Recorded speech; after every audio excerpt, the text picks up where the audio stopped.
This video will present a couple of bets that I like for the Thursday night showdown between the Eagles and the Giants in Week 6 of the NFL season.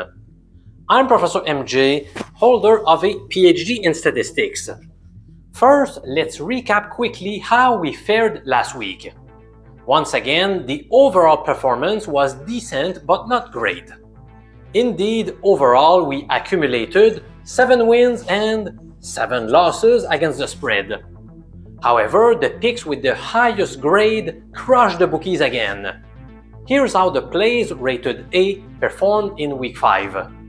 We lost the Rams point spread while winning on the Broncos plus 4.5 points in Philadelphia, and also winning the weekly LOBSTER bet, the Patriots plus 8.5 points in Buffalo. Speaking of the weekly NFL LOBSTER bet, we are on a roll.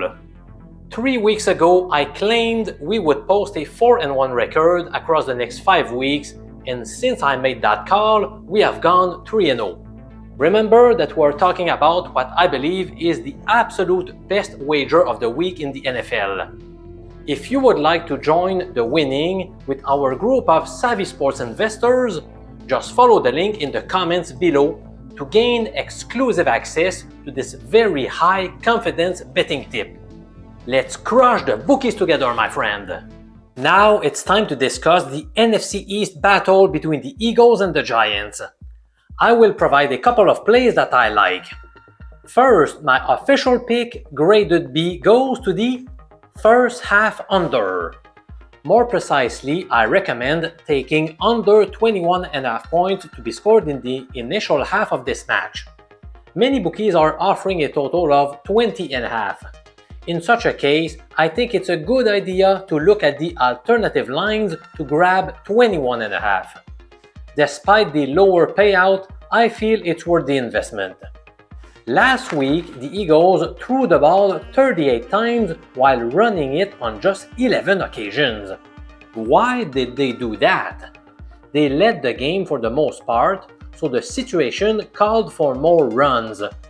Also, Denver's run defense is more vulnerable than its passing defense, led by Patrick Surtain. I feel like A.J. Brown's frustration might have enticed the Eagles to throw the ball more often.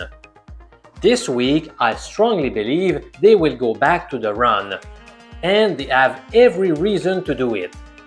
In fact, the G-Men rank 30th in the league in terms of their defensive EPA per play against the run, compared to the 18th spot when it comes to defending the pass. Also, the Eagles really need to get Saquon Barkley going if they want to make a deep postseason run. In his past 3 games, Barkley has obtained just 46, 43, and 30 rushing yards. Over the entire season, his yards per carry average sits at a disappointing 3.2 figure. This will be a get-right game for him.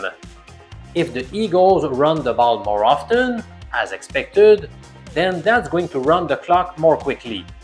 If the clock runs more quickly, that provides fewer opportunities to put points on the board, which supports the first half under bet. On the other side, do the Giants have incentive to throw the ball often? Probably not. Jackson Dart will be making just his 3rd NFL start against a pretty tough defense.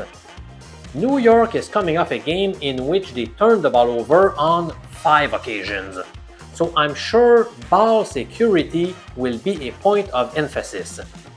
They are likely to start the game conservatively, which, you guessed it, increases the chances of winning a first half under wager. One thing that can kill such a bet is a quick score. The Giants are unlikely to do that with Malik Neighbors out of the lineup. Now, another starting wide receiver, Darius Slayton, is very likely to miss Thursday's contest as well. That leaves the G-Men with Wandale Robinson and a bunch of unproven guys. In short, New York is very likely to try to run the ball too. Based on all of these arguments, I am betting under 21.5 points to be scored in the first half of the Eagles-Giants meeting. Now you may be wondering, hey, if you had to bet the spread, which team would you take, Professor MJ? If forced to bet, I would support Philly -7. I know the Eagles have been outgained in terms of total yards in each of their first 5 games of the year. Still, I could see them breaking out with a good performance. They are facing a club with a weak defense, and their offense relies on an inexperienced QB with limited weapons around him. But that's just a lean.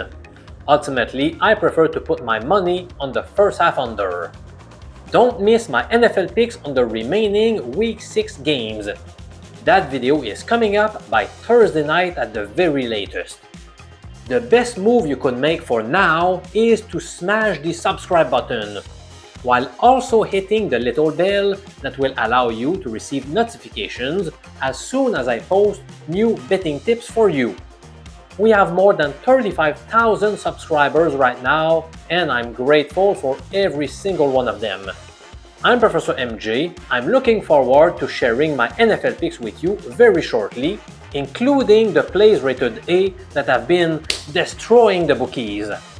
Don't forget that you can sign up now to receive the NFL Week 6 LOBSTER bet, which is the very top play of the week.